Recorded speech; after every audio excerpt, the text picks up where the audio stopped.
focused on staying on the line, I can't fulfill my assignment. But my God is big enough to handle my fall, my strokes, grubs, my mess ups, because he's already prepared for what I might do.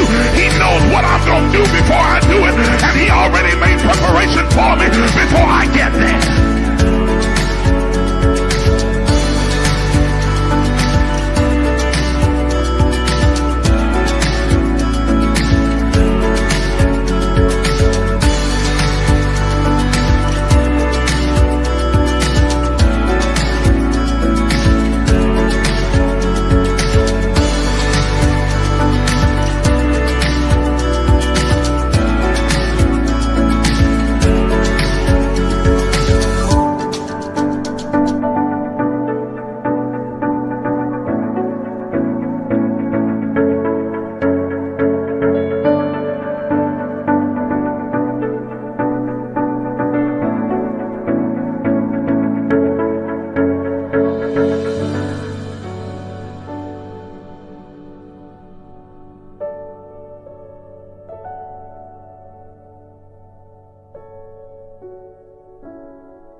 What follows darkness is light. That darkness is the indicator that light is getting ready to shine. So there it is in Genesis, when darkness was upon the face of the deep, and God in the spirit form moved upon the face of the waters, and then God said, let there be. Because darkness precedes the light. Are you understanding what I'm saying? But he needs the darkness there so that God can move upon the face of the deep, so that the shift can take place.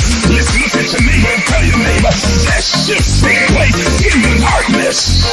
I didn't hear what I just said. Everybody's not going to see the shift that's happening. They see the chaos, but they don't see the shift. They see all the craziness going on in your life, but they don't understand that underneath the darkness, God is moving in secret. He's moving in quiet. He's moving in the hidden places. He's moving in the cracks and the corners and the crevices. He's moving in places that you cannot see. And when the light comes, they're going to see a new order.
Afraid to dream, afraid to imagine.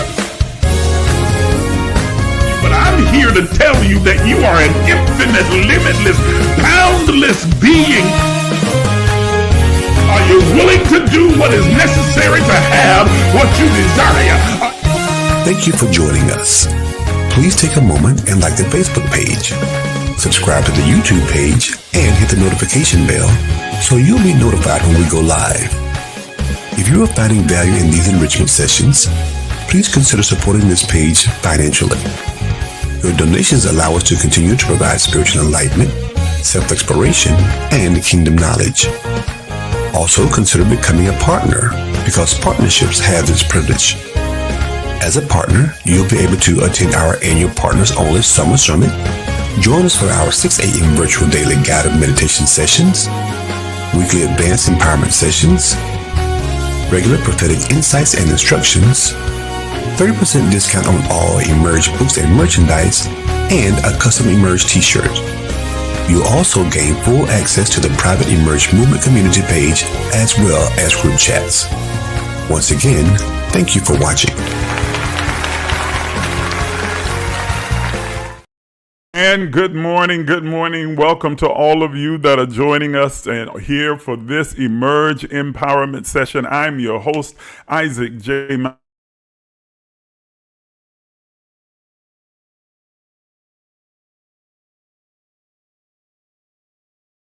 That it is going to be impactful, empowering, uplifting, inspiring, and life-changing if you listen, participate, and take away the principles, practices, patterns, and the things that we will discuss in this conversation this morning. This is a very important conversation about spirituality and social consciousness. It is really, really a necessary conversation for us to have, and I am excited about having it with you this morning. And before we get started, I've just got a few things that I'd like to ask you to do for me, those of you who are viewing me across all platforms, whether you're watching on Facebook, on TikTok, on YouTube, or on Instagram. I need for you to do these few things for me. Everybody hit like and share.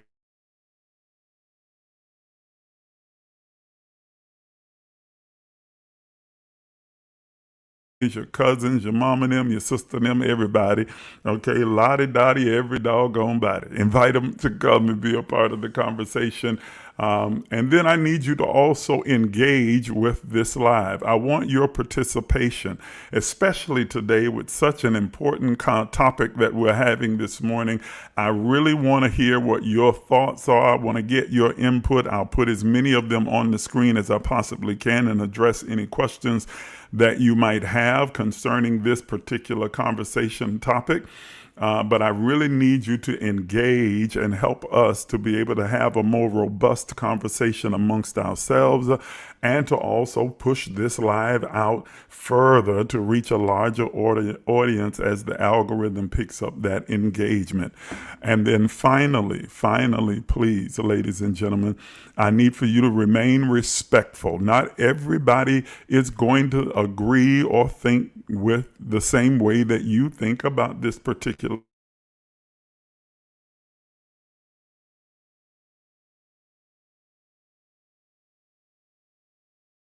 the same thing, but we do all need to be conversation and that we can come to an agreement around some very core principles and core beliefs and values. So please be mindful of that, and let's be respectful of each other as we begin this conscious conversation. There are a number of you that are watching across all platforms. Thank you for those of you who are watching on every single platform. Please make sure that you like and share. Do that right now. If you are on Facebook, you can tag your other friends and family members and invite them to come and be a part of the conversation as well. Tag them in the comments. Share this live in your group chats, in your groups, with your family members. Send out the link to as many people as you can. I need for you to really help us to get the word out. We are in a very transitional and pivotal moment in time. We are in a very pivotal and transitional moment in time. There are some things that are occurring globally. The one that comes to mind, of course, that is most to the forefront right now is this strike that took place last night over in Iran by the United States. But there's so many other things that are taking place, and we're going to list a number of them that we should definitely be paying attention to. But one of the things that I want to really raise as a an issue this morning, or raised in our consciousness this morning, is the need for us to be socially conscious about the events that are taking place in this world, in whatever country you might be watching me from, in your local city or state or province that you may be in, but also to think globally. As spiritual people, many times people draw a line in the sand between spirituality and social consciousness. But I want to promote this morning and encourage you and speak to those of you who are spiritual people, and promote the idea that spirituality and social consciousness are not mutually exclusive. They are not diametrically opposed to one another. As a matter of fact, they are tied together and connected in a way that one facilitates the other and places a demand on us as spiritual people to be socially conscious. Now, before I really get into any depth in this particular conversation, let me begin by very briefly addressing the religious hysteria that always seems to crop up whenever there is a major event that has global significance in the world. This always seems to happen, and then all of a sudden the seers, the prophets, the psychics, the clairvoyants come out of the closet, out of the woodwork, and everybody begins to declare with one, well, not everybody, but a large number of them begin to declare with one voice that this is the end of the world, this is the end times, that Jesus is soon to come, that the world is getting ready to come to an end, that we better get right and we better get ready because God ain't playing, and this and that and the other is about to happen. And they began to have these delusions and illusions of world destruction, world damnation, world judgment, and that this is somehow the fulfillment of an eschatological prophecy that speaks of an Armageddon or the destruction of the entire world. I am going to say this unequivocally, and I am going to say it boldly, especially for all of my religious friends and loved ones whom I have been, connected and associated with for years, and was a Christian preacher, pastor for a number of years. And so I can address this theologically as well as logically. Okay. But let me say unequivocally, this is not the end time or the last days. I am going to say that one more time for all the people sitting in the bleachers. This is not the end times or the last days. This is not the apocalypse. This is not, a sign or a warning from the heavens, from God, that God is getting ready to destroy the entire world with fire. This is not a fulfillment of a prophecy that is recorded in the narrative around Noah and the ark. That supposedly God is saying, I am not going to destroy the world with water, but the next time it will be fire. This is not that. This is not the fulfillment of the Matthew piece, also found in John and in Revelation and in Daniel. This is not the fulfillment of those prophecies. It's not even an inclination or an inference to it. This is not the last days or the end times. Anytime there is a catastrophic event that takes place globally, the first thing that we hear from out of the religious corner is that, oh, we living in the last days. Oh, we living in the end times. Oh, the Jesus is about to crack the sky and the world is about to come to an end and the ball of fire is about to come down and consume all of the earth. This is not that. So please, if anyone says that to you, you hear anyone spouting that, you see them online trying to get you to sow a peace seed, a end time seed, or whatever type of seed that they want to try and label it to be, because this is an end time warning that's coming from the Lord, just know that that is nonsense. That is absolute nonsense. And really, it's substantiated even from their own scripture.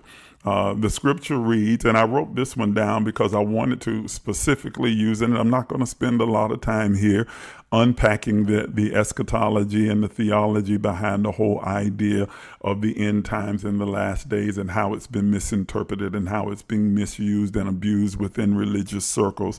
I just want to point out just a grammatical proof. Okay, yeah, Sharon, a peace seed.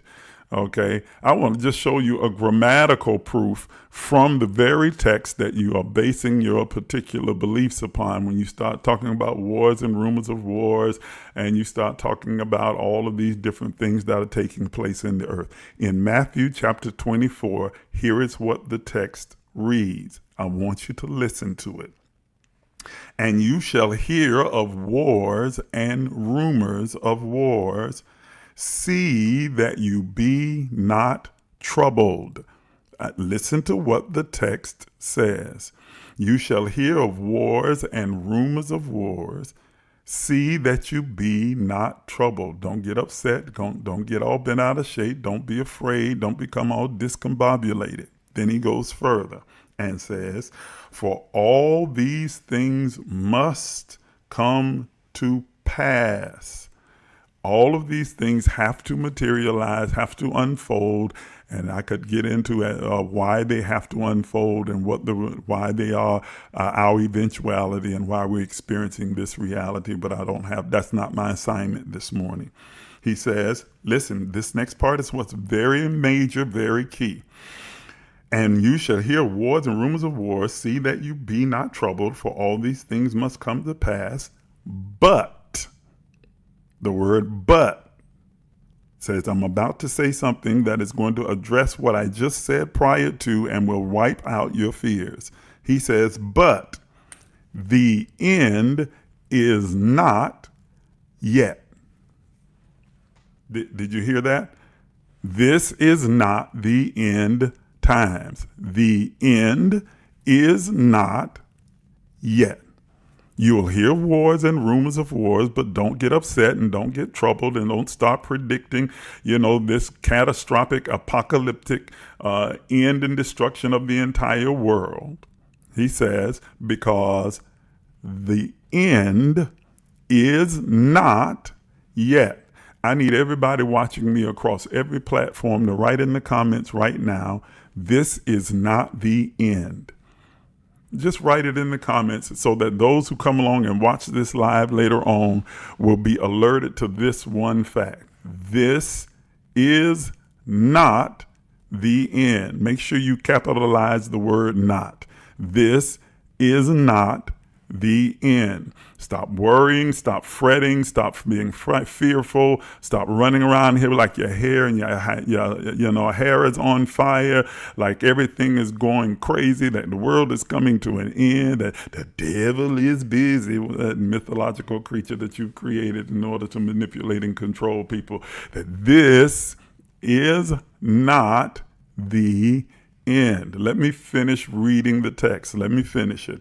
He says, but the end is not yet. Listen to this. For nation shall rise against nation, kingdom against kingdom, and there shall be famine, pestilence, and earthquakes in diverse places. Sounds familiar, doesn't it? Nation against nations, kingdom against kingdom, famine, pestilence, earthquakes in diverse places, all of these cataclysmic things that are happening in the climate. But then he follows that statement by saying, all these, all what? Wars and rumors of wars, kingdom against kingdom, nations against nations, earthquakes, pestilence, famine. All these, everything that he just mentioned, listen to what he says, are the beginning of sorrows. All these things indicate a time period of sorrow, sadness. This is a time period of sorrow. All these are just the beginning, the start of a period of time where there is sorrow, suffering, pain, sadness. But pain, suffering, sadness, all the events that lead to those things are not meant to scare, frighten, or deter, but to awaken. Pain is an indicator that something is wrong, something's out of alignment. Are you understanding what I'm saying? That when your body is in pain, that's a flashing red neon sign to you that something is out of alignment and there is something within you that needs to be addressed. And this text says that when these things begin to happen, wars and rumors of wars, nations against nations, kingdom against kingdom, famine, pestilence, and earthquakes in diverse places, that is, climate catastrophe taking place. These are all the beginnings of sorrows. These are all indicators that something has gone awry, that we are out of alignment. We're out of alignment with the divine plan, purpose, and will of God. We're out of alignment with the universe and nature, that somehow nature and the universe, the cosmos, and all the constellations and humanity has gotten out of alignment, that we are no longer operating in the harmonious alignment that we are destined and designed to do. And ladies and gentlemen, that lays the foundation and the substratum for the conversation that we are having this morning. There are major events that are taking place in this world globally that have a global significance right now. I'm just going to run through a list of them very quickly. There is the ongoing genocide in the Congo. The Democratic Republic of the Congo has been involved in a genocide for over a decade now, and it continues to increase between with the rival factions warring there and the genocide of entire tribal nations by the Rwandans. Okay? There is also the genocide, and it is genocide, that is taking place on live television in Gaza. Now, you notice you hear a lot about the genocide in Gaza and nothing about the genocide in the Congo. You got to go look for that because that is not a concern of our American media. They don't really care. As a matter of fact, the genocide in the Congo taking place is being propped up by the United States and by the UK and by several of the other more developed countries. But that's a whole nother conversation again. Okay, but yes, there is a genocide taking place in Gaza. Regardless to where you fall on the religious spectrum or the political spectrum, no one can deny that there are thousands upon thousands of Palestinians that are being murdered and slaughtered, children, men, women, and children, and they are being driven out of their land. It is a genocide and ethnic cleansing that is taking place. There is also what we're watching unfold right before us right now. The Israeli government provoked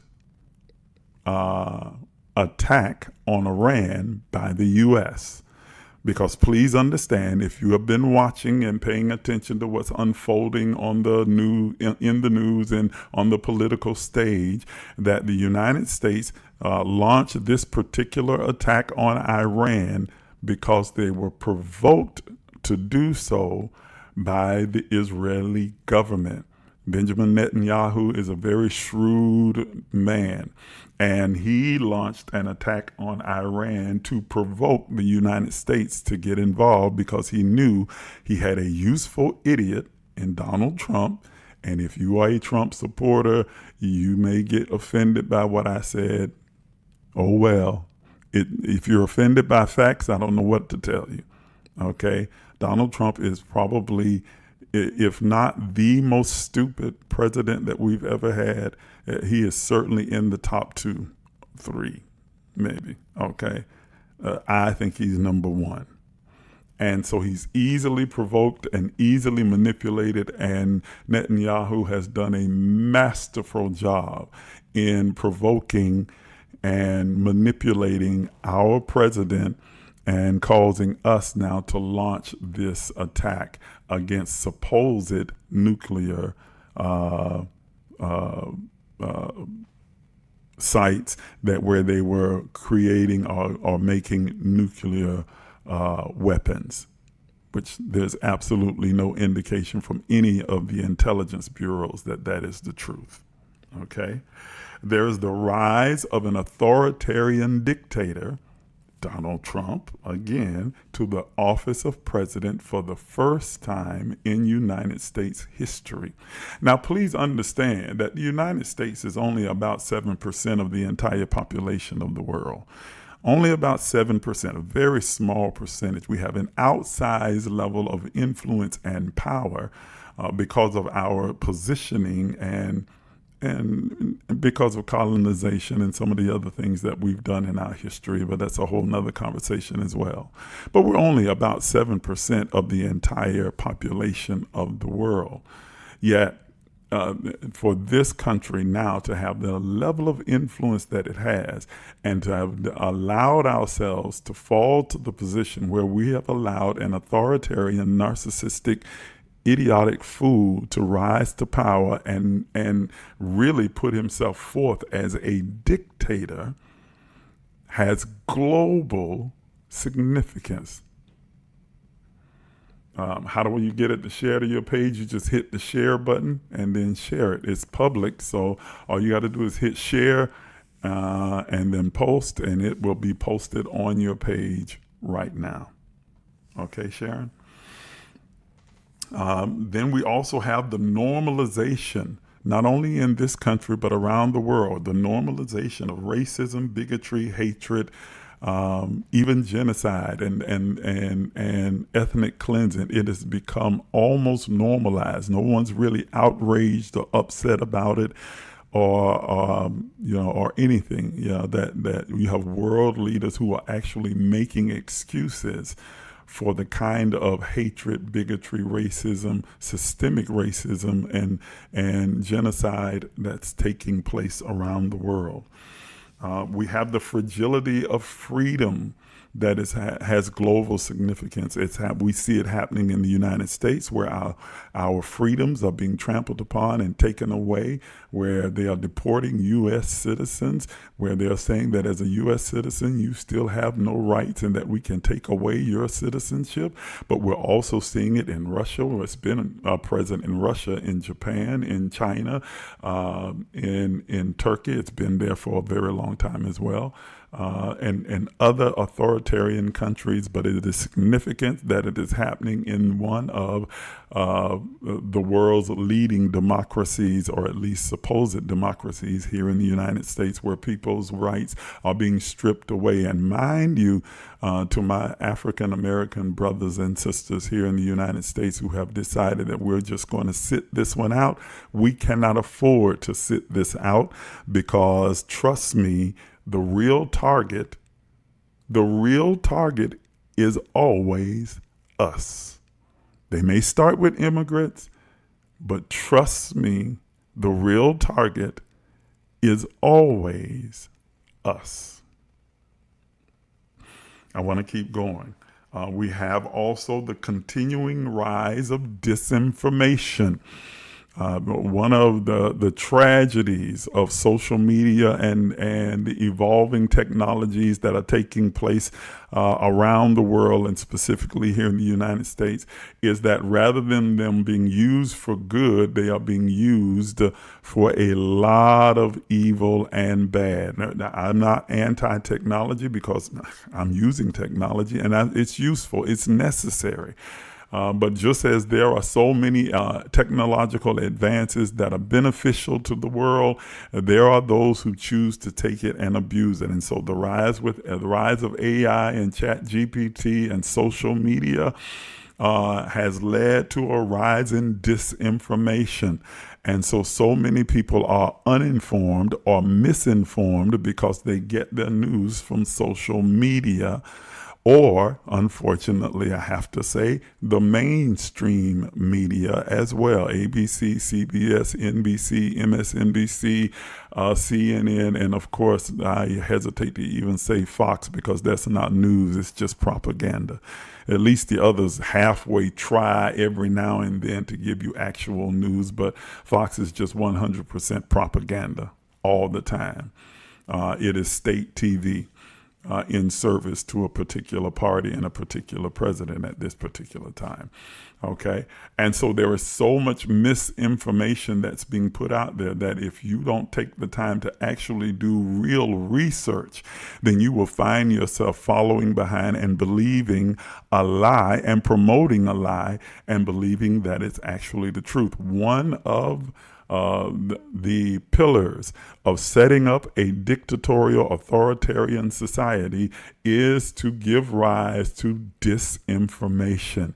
And that's why the whole terminology fake news was created, and this whole idea. And so now if everything is fake news, then nothing is to be believed. Then you can easily manipulate people into thinking, well, the only person you should listen to is me, because all the other outlets and everybody else is fake news, can't be trusted. Okay, so the rise of that kind of disinformation. Then there's also the global economic inequality that is taking place around the globe. Climate change, remember earthquakes in diverse places? That's what climate change is all about. We're experiencing climate change at an alarming rate, and you don't hear any conversation about it in most of your media outlets. It has become something marginalized and put on the back burner, yet it is becoming more and more prevalent and pronounced with every passing day. We are seeing catastrophic natural disasters happening in the most unusual places at the most unusual times and seasons. And then finally, also the emerging global geopolitical shift, that because of the chaotic space that we find ourselves in here in the United States, it is causing a shift. Look at Russia and China, at France and the UK and the United States. Because of there's so much uncertainty and instability within the United States, it has opened the door for a geopolitical shift in power around the globe, and Russia and China repositioning themselves as being the global power in place of a United States that seems completely discombobulated, confused, and on the verge of authoritarian leadership. This has set forth, and you see our allies, those that were trusted allies before that thought that they could depend on the United States, now saying we've got to find a way to navigate this new global landscape without the United States, because they're no longer a partner that we can depend on. They're being led by a psychopath. Yes, I know. I'm probably upsetting and pissing off a lot of my Trump supporters. You need to be pissed off, and you need to wake up and realize that this man has lied to you. He's lying to you now. And you're starting to realize it because now you're starting to feel the effect of it. And now you're starting to realize you thought as long as he was going after immigrants, and as long as he was going after black people, and as long as he was going after everybody else, then it was all fine. You were good. You were well with it. But now that you see that it's going to affect you, your health care, your job, your business going out of business, now all of a sudden you're starting to wake up. Well, if that's what it took for you to wake up, then wonderful. Okay. But you've got to start to realize what's happening. So, ladies and gentlemen, in the midst of all of these global events that are taking place, and thank you, Whitland, for putting all of that on the screen. I appreciate that. Yes, these are all of the different global events that are taking place around the world right now. That's very good. I'm gonna put that on screen for a second. She listed them, all of the things that I've just mentioned. She's listed them. I think you left one of them out. Let me see. Normalization, rise of disinformation. No, I think you got them all. Okay. All right. So yeah.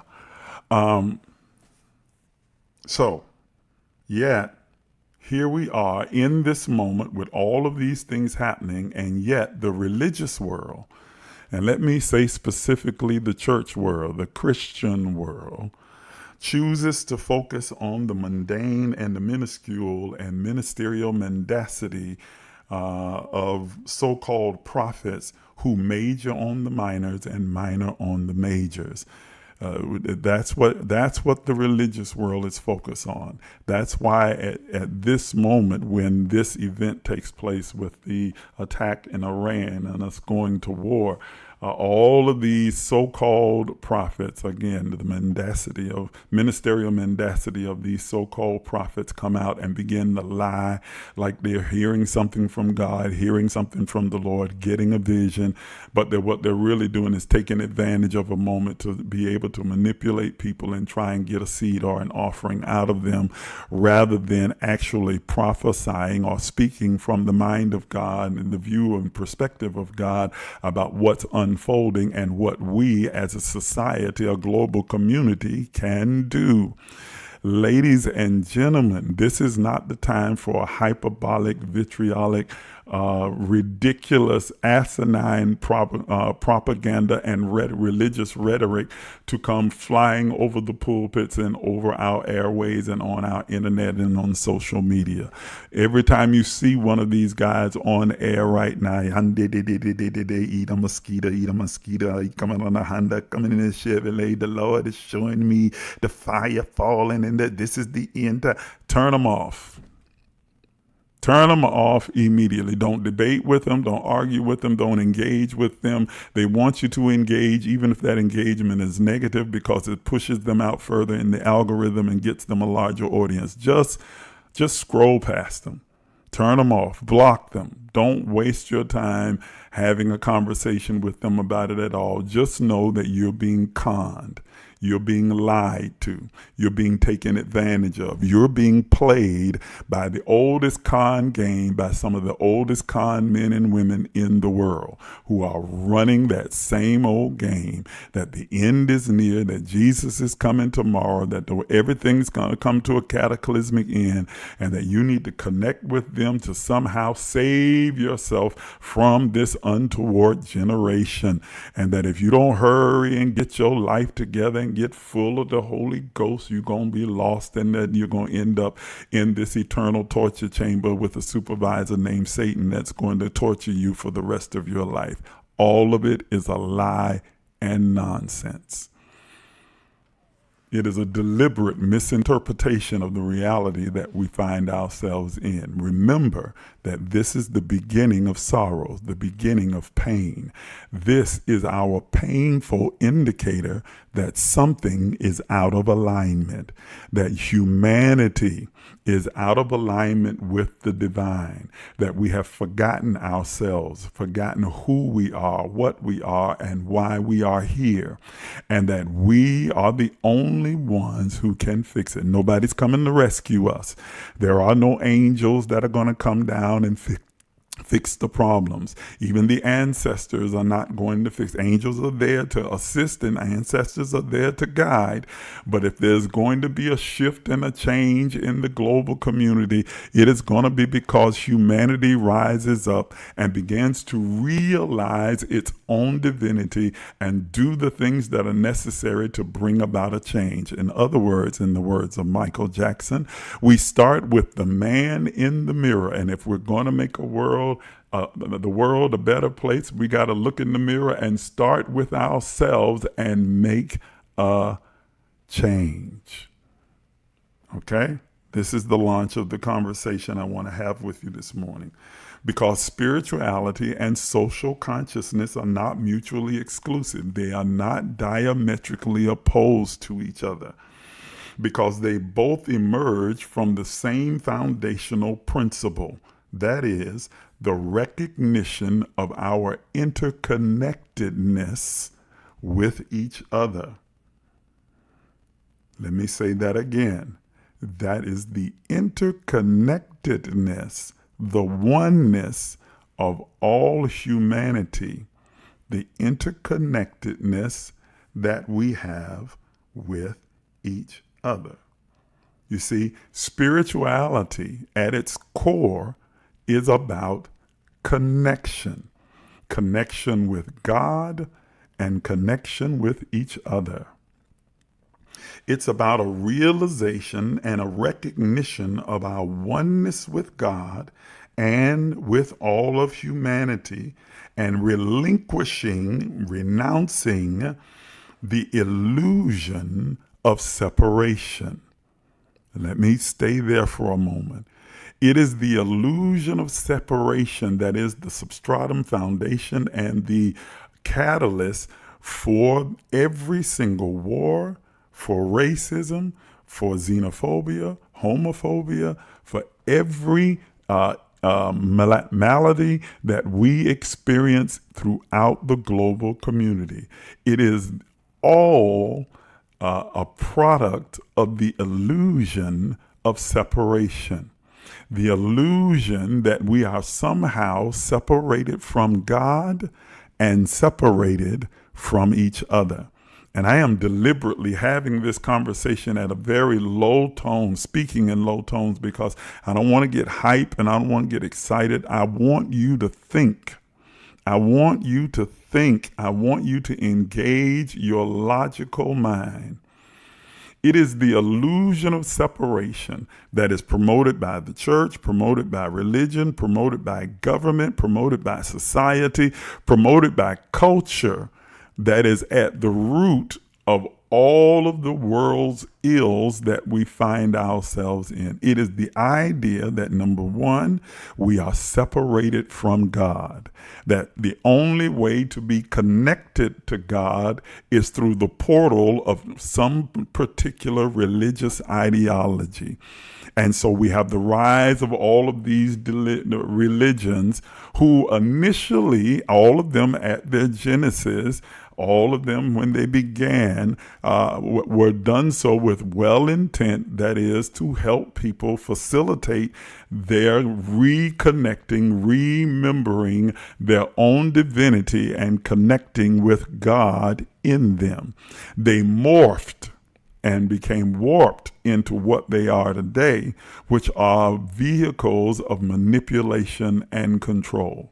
All of them. Christianity, Islam, Judaism, Hinduism, Buddhism, every ism that there is, they are all tools of manipulation and control. All of them demand conformity. All of them say you must accept and embrace all the tenets of this particular ideology or you're lost. All of them declare that we are the only ones who are right and everybody else is wrong. All of them declare that we are the only way and passage to God, to really connect with God, with divinity, with the all of everything. You have to be a part of our particular club. all of them promote the idea of separation, and that you can only be connected through to God with their particular vehicle, which is their vehicle of religion. They also promote the idea of separation from each other by the idea that we are the only ones right and everyone else is wrong. It creates a hierarchy, a false hierarchy of saying that we over here are the called out, the elect, the chosen by God. The Jews believe they're the chosen people. Christians believe that they're a chosen generation.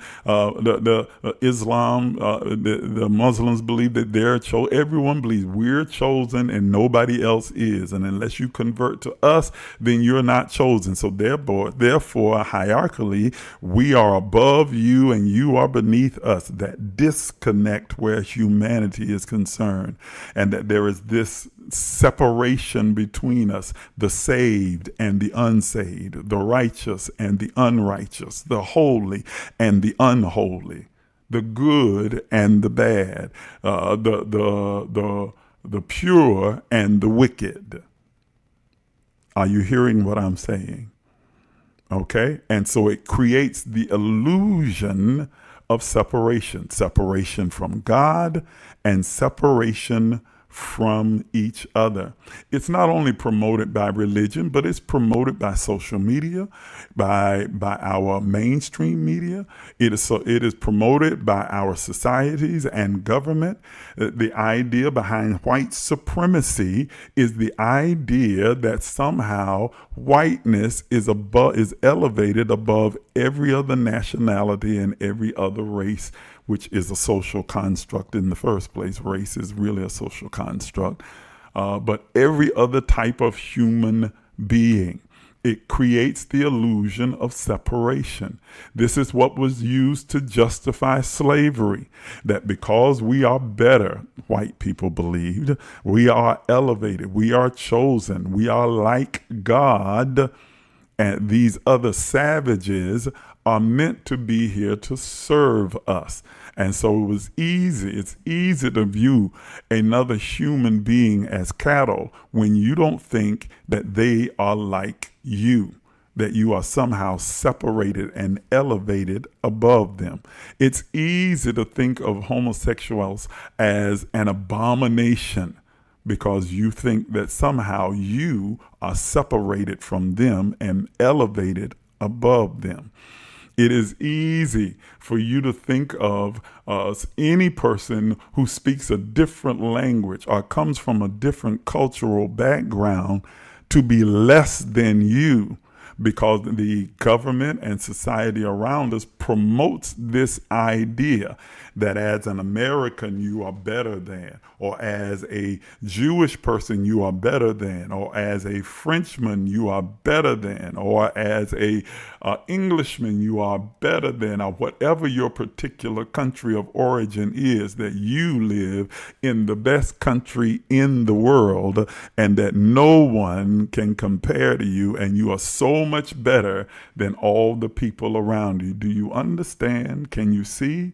The illusion of separation is at the substratum, the foundation of all of the world's ills and the global problems. You see, because when we break out of that illusion and start to recognize that every person, every part of humanity is a divine emanation of God, a reflection, an animated expression of the all of everything, that we are all emanate from and have our genesis from that one eternal universal source that some call God, some call Buddha, some call Allah, some call by all these different names. Doesn't matter what you call it, but all from this one divine entity, a divine spirit, this divine intelligence, this divine mind, that we all emanate from the same place. Then we all recognize the God in each other. And if you honor and you love and you respect and you reverence God, it then by extension, causes you to honor, respect, and reverence humanity. This leads to the second end of it, because it is not only our oneness with God, but then it also leads us to understand our oneness with each other. That we are not some divided world of different individuals.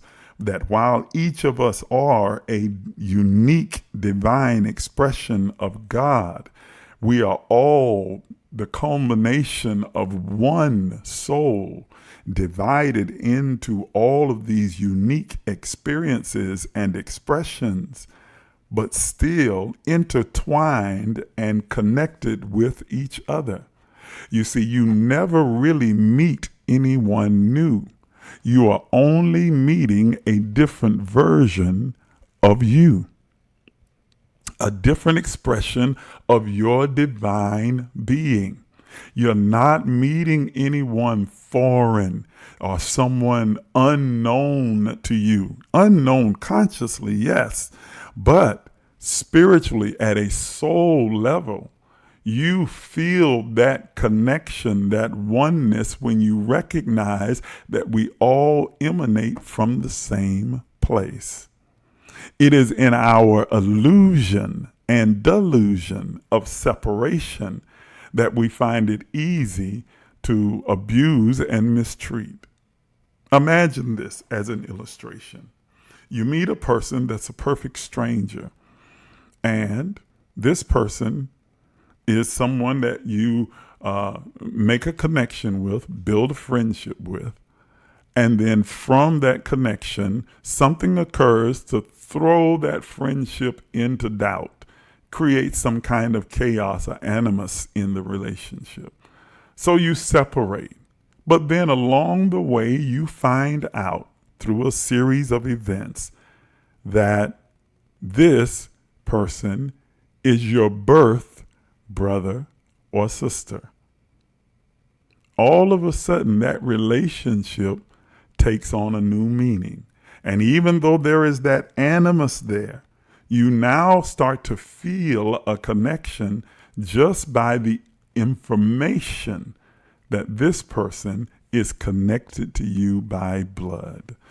And so you are now more open and willing to try and mend whatever the issues are, because you see them as a part of you. Think of how you deal with those who are your blood brothers and sisters, and how you deal with those who you do not consider to be a part of your family. I'll do this for this one and that one, but well, that's my sister, that's my brother, that's my mother, that's my father, that's my cousin. I'm not connected to you in any way. But when you begin to realize that there is a connection, all of a sudden now, your whole perspective of that person begins to shift. Well, ladies and gentlemen, what I'm trying to get you to understand is that you are connected to every other person that you encounter in humanity. That all of us are interconnected with each other. All of us have the same progenitor, the same genesis. All of us emanate from the same place. We are all a divine incarnation of the all of everything in human form. That we are seeing ourselves and seeing the divine in every person that we encounter. Ladies and gentlemen, the Ascended Master, Jesus, says it best. When you see me, you have seen the Father. He was trying to promote to us the idea of our oneness with God, and thereby our oneness with each other. This awareness naturally leads to compassion, empathy, and the moral imperative to care for others, especially those who are marginalized and oppressed and vulnerable. As the mystic Thomas Morton once said, we are already one, but we imagine that we are not. What we have to recover is our original unity and understanding. Listen to that. He said that we are already one, but we imagine, we create this illusion that we are not, but we are. And what we have to rediscover is our oneness with each other, that unity of being, feeling, and experiencing. Social consciousness is the awareness of social injustice and inequities and systemic issues that affect humanity's dignity. It calls us to advocate, to heal, and to transform. But true social consciousness is not just political. It is deeply moral and deeply spiritual, because that is where our goodness, care, and empathy springs from. Across every faith, this is the moral imperative. Liberation is a spiritual and social act. Let me say that again. Liberation is a spiritual as well as social act. If spirituality is about liberation from fear, from ego, from illusion, and from separation, then fighting for liberation in a world that is that is torn apart by all of these isms is also a part of the spiritual path and journey that we must walk. Economic inequality, racism, sexism, homophobia, environmental destruction are not just political problems. They are the inevitable outcome of us losing touch with the reality that we are all a part of a global community and interconnected with each other, and that whatever affects one affects us all. That whatever happens in one pocket of society spreads like a reverberating ring from a pebble dropped in the ocean and begins to affect the entire global community.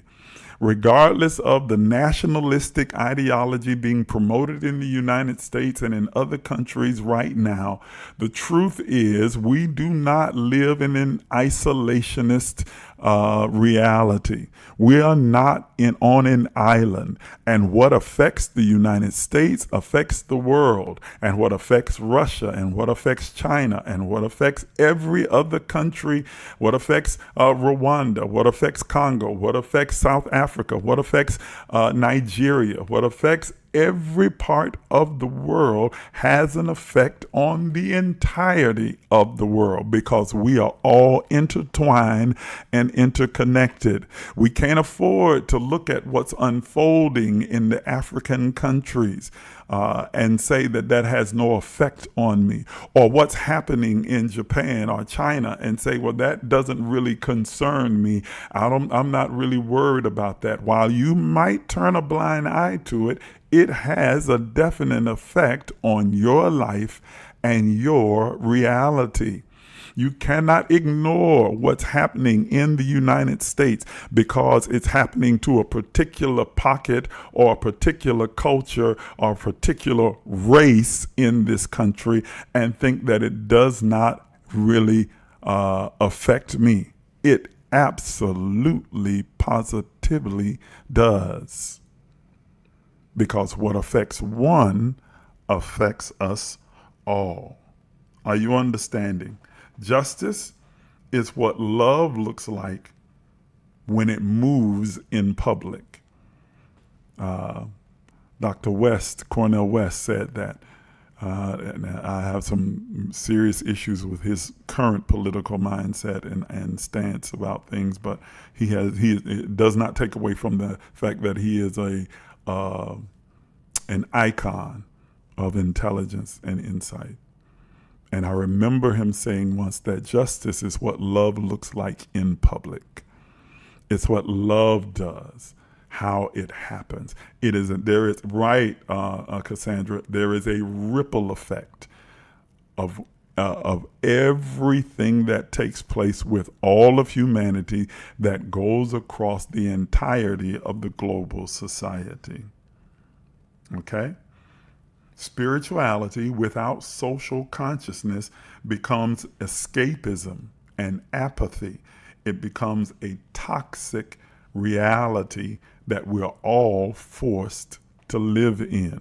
When we divorce spirituality from social consciousness, from being concerned about our fellow spirits being human, because we are not just humans being spiritual, but we are spirits being human, experiencing humanity. When we divorce ourselves from that, then we create more of a beginning of sorrows. War, famine, pestilence, nation against nation, kingdom against kingdom, wars and rumors of wars. This is not the end, but it is definitely an indicator. It is a wake-up call to humanity. It is a wake-up call to those of the spiritual community to begin to help spread this message that we are all interconnected and one with God and each other, and that we have to return to the place of recognizing that there is no separation between us and God and thereby all of humanity. And so therefore we begin to love our neighbor as we love ourselves, that we do unto others as we would have done to ourselves. That if the prophets are going to declare and decry, they're going to open their mouth and speak a truth that is universal and that will empower the global community.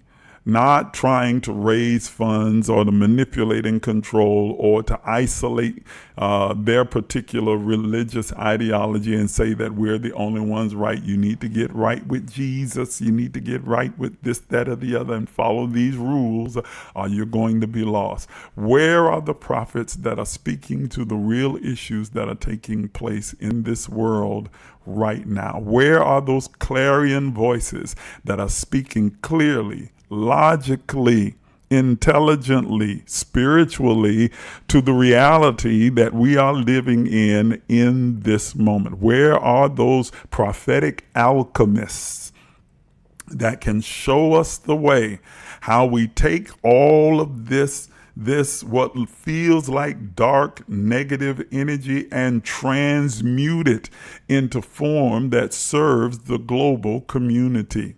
Where are the voices that are speaking from a God perspective and not from their religious perspective, and worried about the mundane and the ministerial mendacity of their particular so-called prophetic utterances that emanate from their own ego?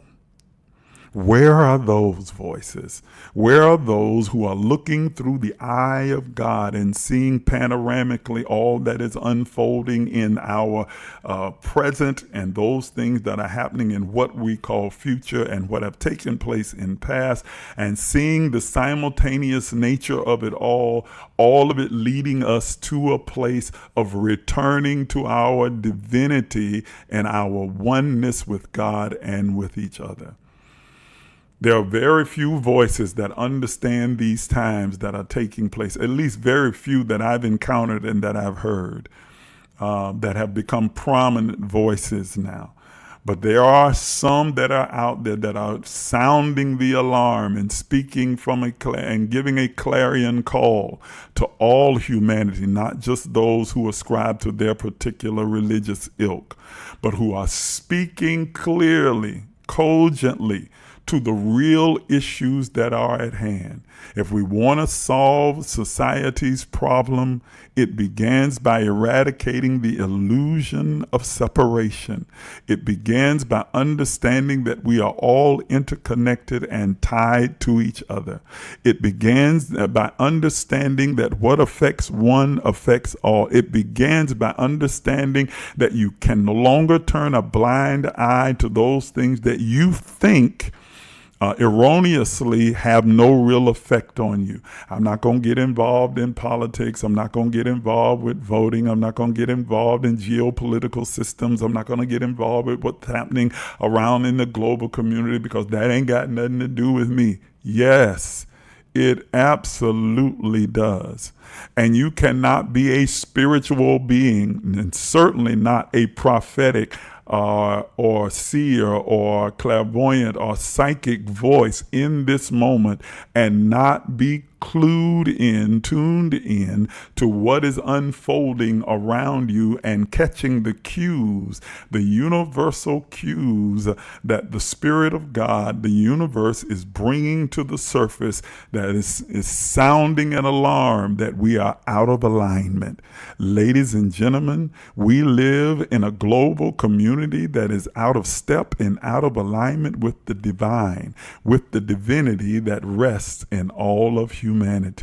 This is the reason for so many of the wars and rumors of wars, the kingdoms against kingdoms. And when I speak of that, I'm not just talking about the nations like Russia and China and the United States, but I'm saying between black and white and brown and Asian.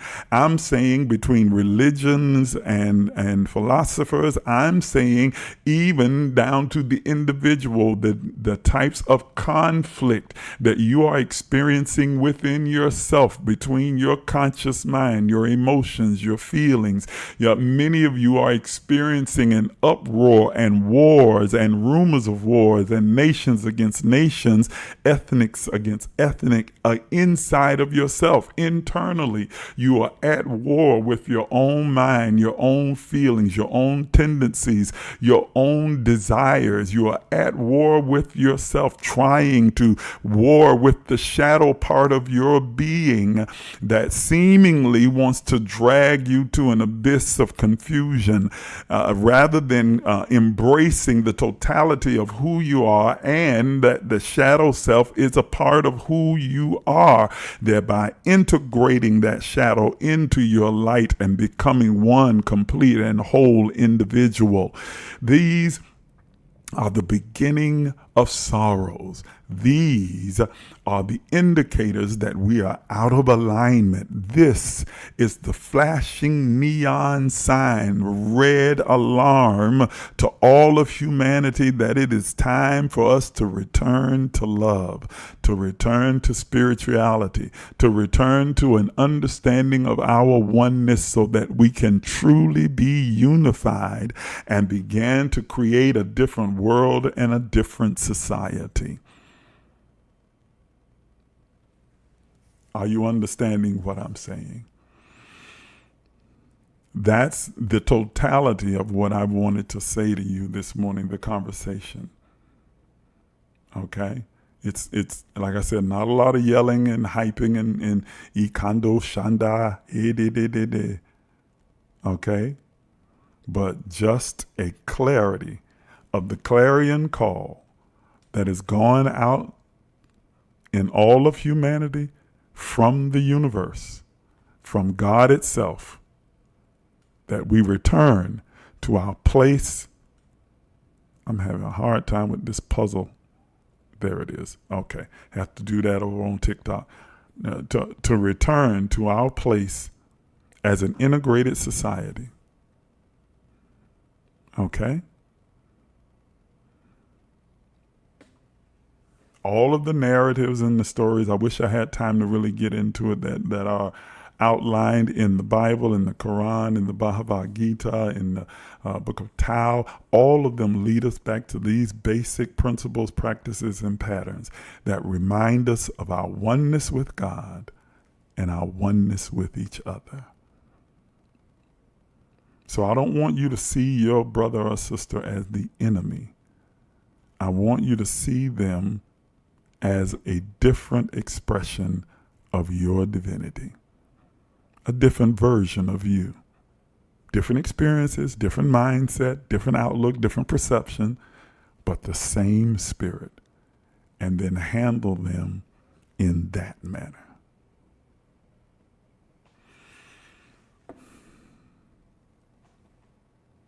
I hope that this empowered, enlightened, and inspired you this morning. Okay? I hope that it did. I want to give you an opportunity to give if you'd like to. This is not a peace seed. It's not a seed for, humanity and all the other kind of thing. This is just your giving in support of this platform because you felt so inspired and led to do so, because you're benefiting from what you are receiving from this platform and from the teaching that comes through me at this moment. If you'd like to give an offering or sow a seed of some sort, then you can do so by using any of the means that you see on your screen right now. For those of you watching on TikTok, you can just use our CashApp, which is $emergelec,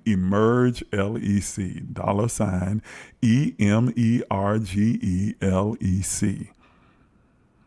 And you can give any gift that you'd like to give, large or small, or you can just give a gift here on TikTok, one of the hearts or the other things like that are on here.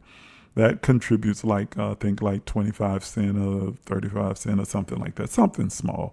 But give, sow in whatever way that you feel inspired to do. I'd appreciate every single gift that you give. For those of you watching on all the other platforms, you can use our Zelle, PayPal, or Venmo to sow your seed this morning. Sow it with intention. Remember that money loves management. It loves movement. It loves a mission. Give it a mission. Assign it. Name it. Okay? And then it creates momentum. It's very important to do. Thank you again for tuning in. I look forward to sharing with you again next week right here on the Emerge Empowerment Session. Have a good day, everybody.